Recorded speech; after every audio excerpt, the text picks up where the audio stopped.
कमलाकुचूजुक कुङ्कुमतो नियतारुणिता तुलनीलतनो कमलायतलोचन लोकपदे विजयी भव वेङ्कटशैलपदे कमलाकुचूजुक कुङ्कुमतो नियतारुणिता तुलनीलतनो कमलायतलोचन लोकपदे विजयी भव वेङ्कटशैलपदे सचतुर्मुख षण्मुख पञ्चमुख प्रमुखाखिल दैवतमौलिमणे शरणागत वत्सल सारनिधे परिपालय मां वृषशैलपदे अतिवेलतया तव दुर्विषहैरनुवेलकृतैरपराधशतैः भरितं त्वरितं वृषशैलपदे परया कृपया परिपाहि हरे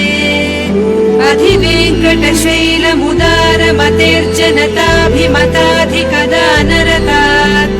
परदेवतया गरितान्निगमैः कमलादयितान्न परङ्कलये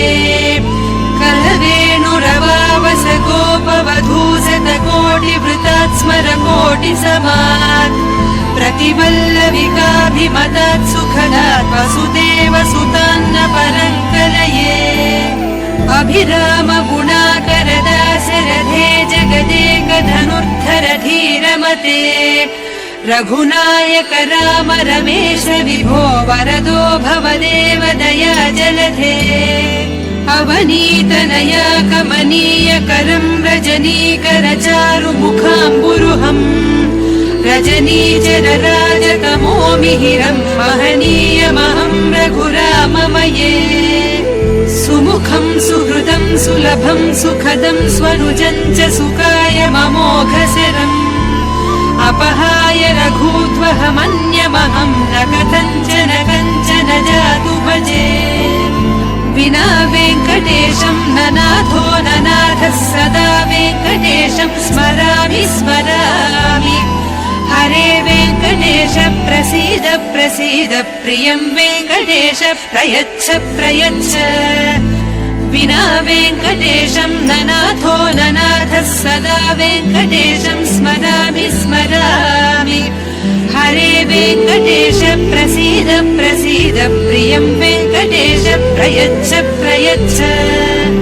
अहं दूरदस्ते पदाम्भोजयुग्म प्रणामेच्छयागत्य सेवां करोमि सकृत्सेवया नित्यसेवा फलं त्वं प्रयच्छ प्रयच्छ प्रभो वेङ्कटेश अज्ञानिना मया दोषान् अशेषान् विहितान् हरे